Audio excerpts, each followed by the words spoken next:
Hi everyone! Welcome to the All-Star Athletes program. If you've picked up your supply kit at the Indian Trails Library, then you'll have most of the supplies that you'll need for our projects today. You'll also want to grab a pair of scissors, glue stick, some crayons, colored pencils, markers, something that you can decorate with, and then you may also want to have some tape on hand just in case. So when I started planning this program, I was hoping that we could do something focusing on the Summer Olympics, which were moved back from 2020 into 2021. Still hoping that those are going to take place in July, followed by the Paralympics in August. But as with everything these days, who knows? So we're going to broaden our scope to celebrate not only the Olympics, but also other kinds of sports, some that you may even be participating in yourselves. And some of that starts with our book for this program, Do You Like My Bike? By Norm Feudy. That's part of the Hello Hedgehog series, which is a really great early reader series that I highly recommend. I know bike riding is something that I enjoy, and it's something that you might like to do either with your friends or your family as well. So I hope that you got a kick out of this book, that you really enjoyed it, and that you're ready for some super awesome sports-themed projects. Our first project today is going to be a paper hedgehog.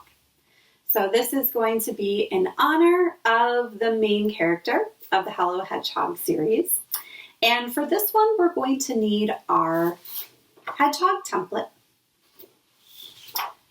brown piece of construction paper, scissors, our glue stick, and then your crayons, colored pencils, markers, whatever you have to decorate.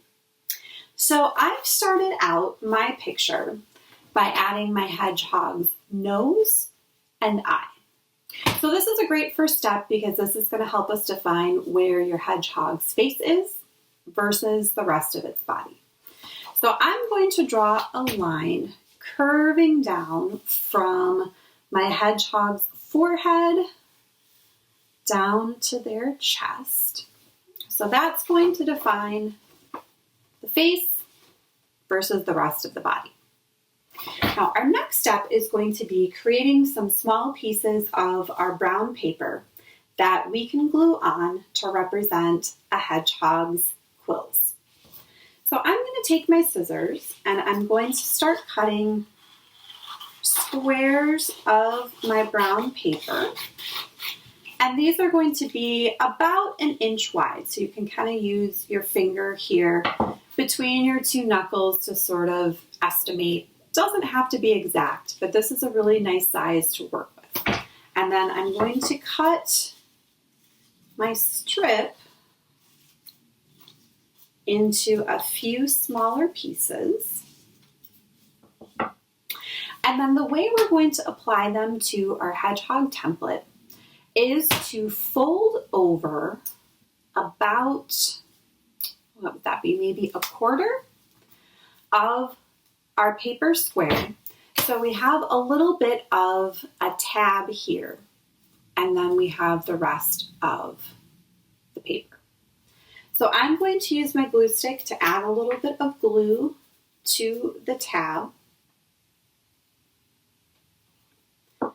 And then the way I'm going to put this on my template is to press the tab down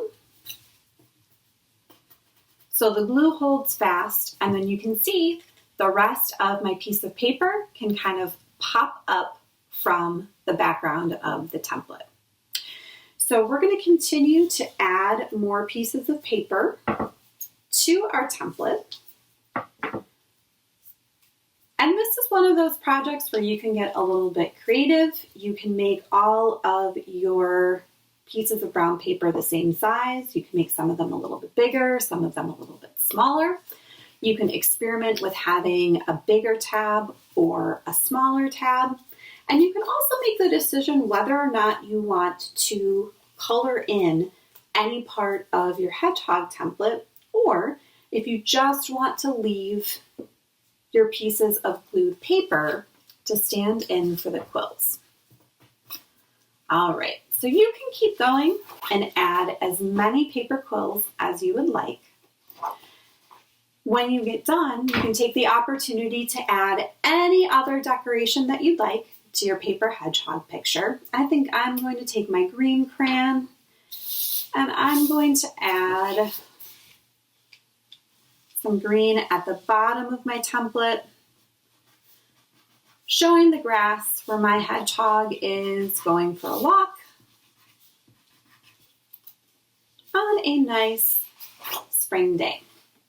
So you can keep going until you feel like your project is complete, and then make sure you sign your name, because an artist always signs their masterpieces.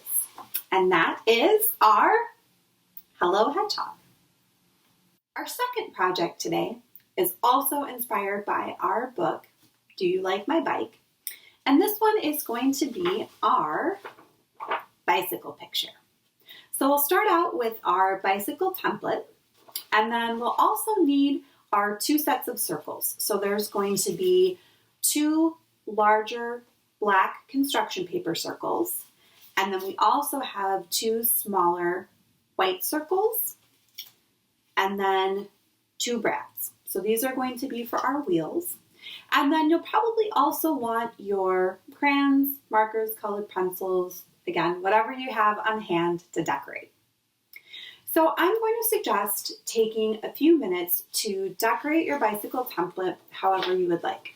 So we do have a little bit of a coloring page here. You can color in your bike frame, make it whatever color you would like, and you can also add some detail to your bicyclist. So you can fill in their clothes, you can fill in their face, maybe it's you riding the bike, one of your friends or family members, or you can go crazy with your imagination and fill in whatever features you would like. You can also keep in mind that you have a few different options for your bicyclist's perspective.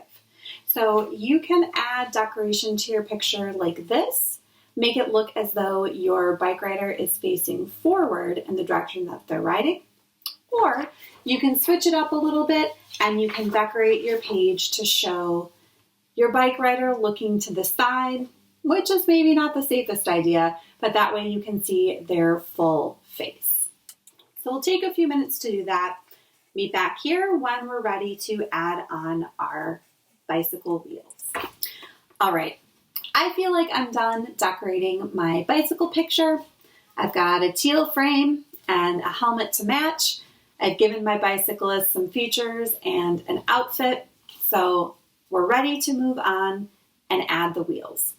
Now this may be a step that it's helpful to have a grown-up for, because we're going to be punching our brad through 2 layers of paper for our wheels and then the thicker paper of our bicycle template. So a grown-up's help may be necessary. So our first step is going to be to match up our white and black circles for one wheel. We're going to take one of our brads and then punch it through the center of the circles. It doesn't have to be exact, but we're going to aim for as close to the center as we can get. So when I punch that through, you can see I've got the head of the brad here against my white circle, and then if I turn it around, you can see that I've got the legs of the brad coming out through the back. Now, I want to line this up so that the top of the wheel is just going to kind of cover this red circle here on the bike. So I'm going to measure this out so that the brad is going to go through maybe about an inch below the circle. And that should give us a nice look to our wheels. So you can see the wheels covering a little bit of our bike frame here, but not too much. So once I've punched the brad through, I'm going to turn my paper over And I'm going to push down the legs of the bread so that they're flat. The circles on my wheels can still move a little bit, but they're held down securely. I'm going to do the same process for my second set of wheels. So I'm going to take my brad and punch it through the center. And then I'm going to match that up about an inch below on the other side. All right. So once I have that punched through my template, I'll turn my paper over, press the legs down, and now both of my wheels are secured. So if you want to keep decorating, you are more than welcome to. You could use your crayons, colored pencils, markers to add some spokes to the wheels. So that would be drawing a line from the center where the brad is out to the edge of your white circle. You can take your crayons and you can also draw the road that your bicyclist is driving down. You can add some background scenery. Maybe they're taking a nice drive through the country, through the city, whatever inspires you. Again, make sure you sign your picture when you're done, and then we will have created our awesome bicycle picture. We're going to take a little bit of a book break now and share a few pages from G is for Gold Medal, an Olympic Alphabet by Brad Herzog. So this book is part of the nonfiction collection at Indian Trails, which is where we have books that have true information about different topics.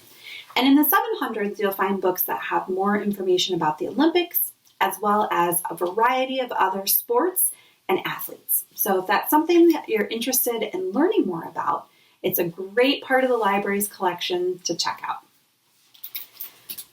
So we're going to start out with the letter A. You can see we've got a picture of ancient Greece there, because that's where the Olympics started. Ancient Greece was a collection of independent city-states that often met on battlefields. Every 4 years, they agreed to stop fighting each other for a month.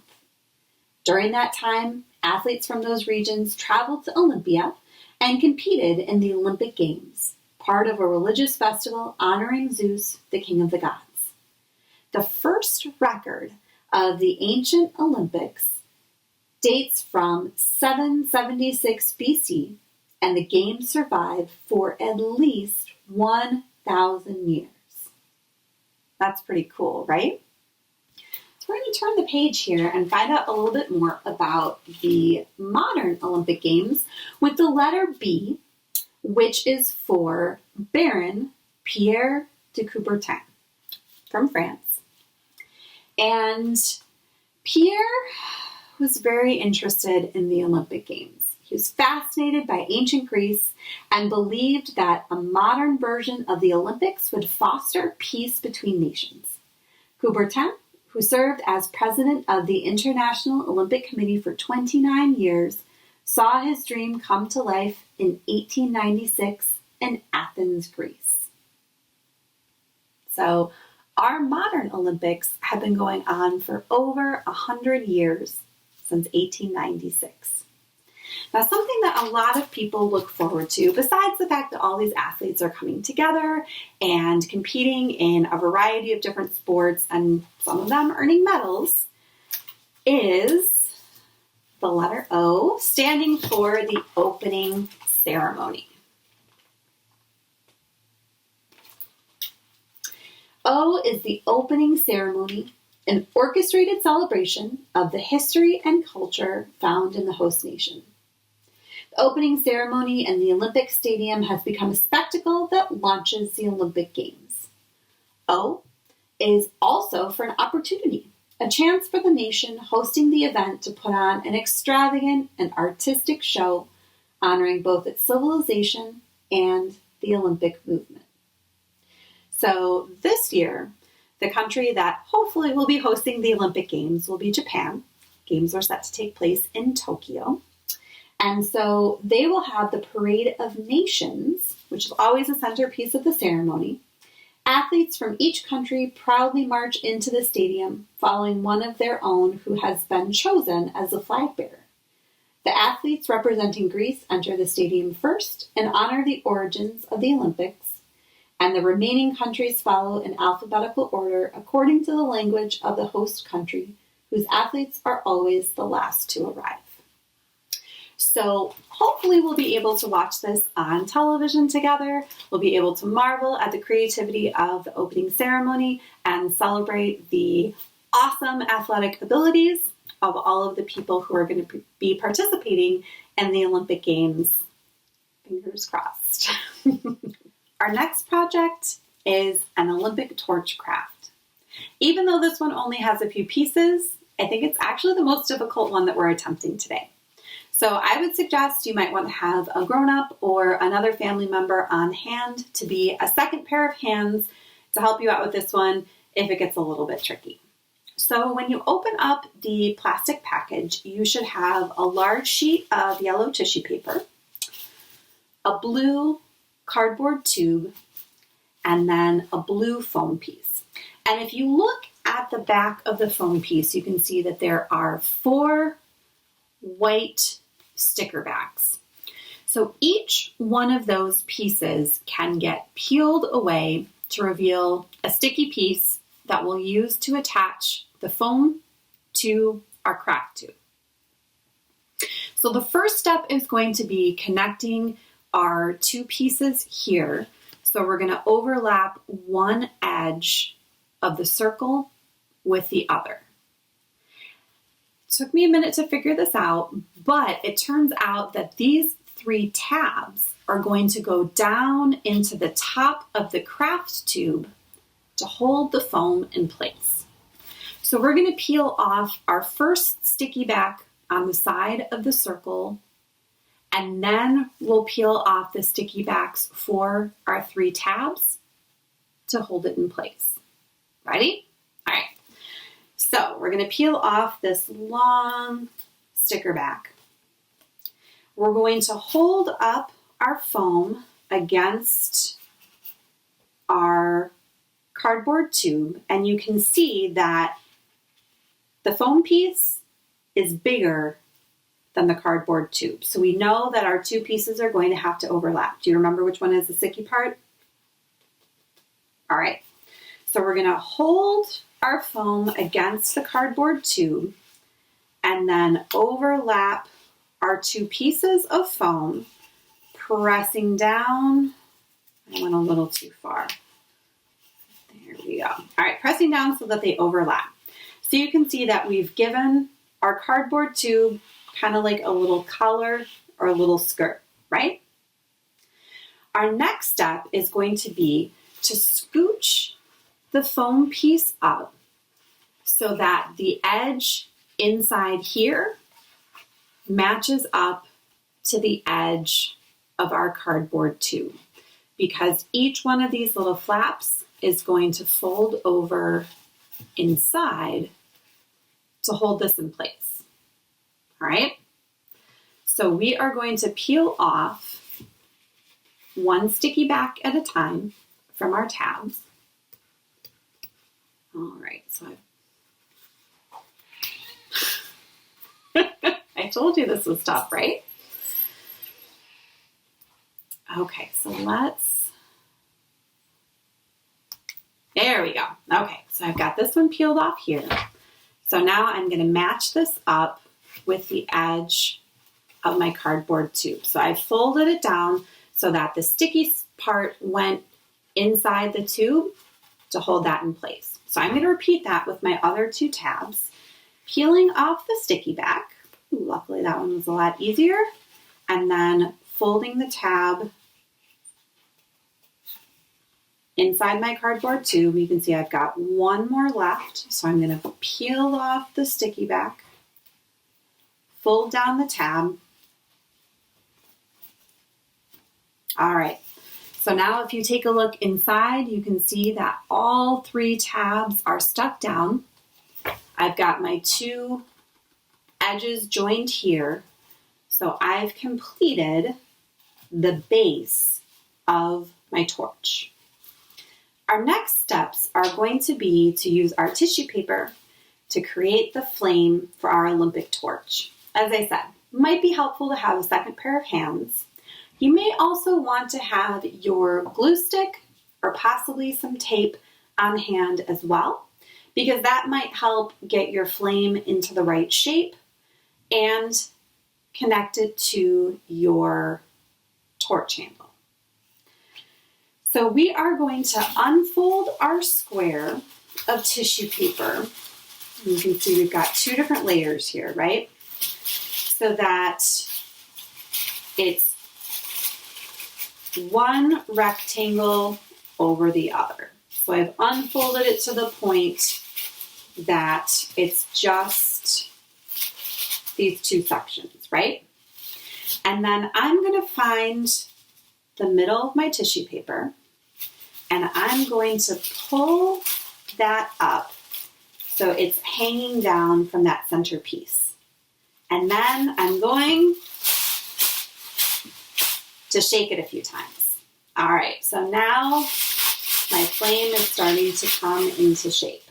So I have a point here that I was holding on to, and then the bulk of my flame up at the top, right? So I'm going to take the pointy part that I was holding on to, and I'm going to give it just a little bit of a twist, okay? And then the top part of the flame, you can arrange and shape however you like to. You can kind of separate out your layers. You can fluff it out a little bit more. Maybe you want to crinkle your paper up, make it a little bit smaller, whatever looks good to you.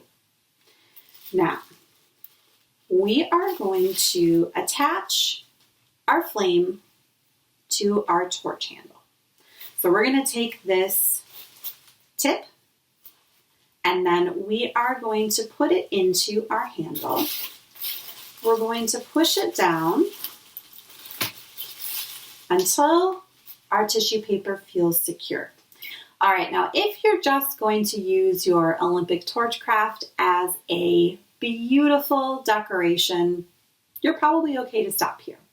If you plan to carry your Olympic torch or to move it around, you're going to want to secure your flame to your handle.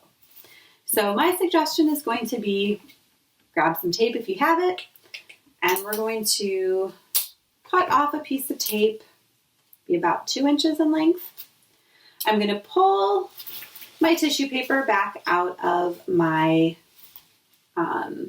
cardboard tube, and I'm going to add the tape to the bottom of my tissue paper. I'm going to kind of scrunch it back into my cardboard tube. I'm going to push it down a little bit further so that I can reach the tissue paper on the inside of my cardboard tube, and then I can just press the tape to the edge of my cardboard tube.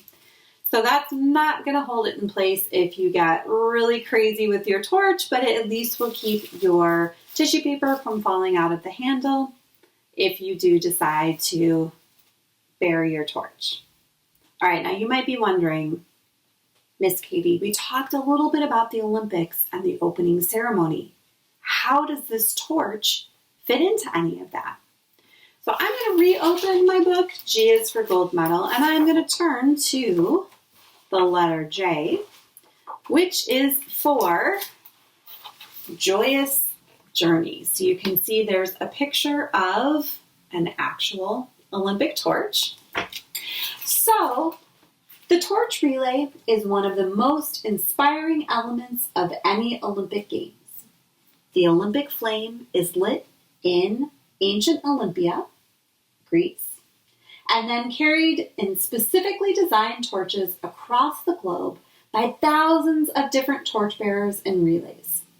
Strangers deliver the flame to strangers as a symbol of international harmony. It's called a torch relay, not a torch run, because it isn't always on foot. The torch has been carried by swimmers, and skiers and cyclists.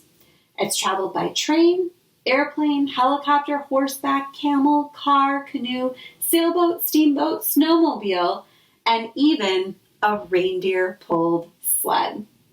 The torch relay is completed during the opening ceremony when a national hero lights the Olympic cauldron, which burns throughout the competition. That's pretty cool, right?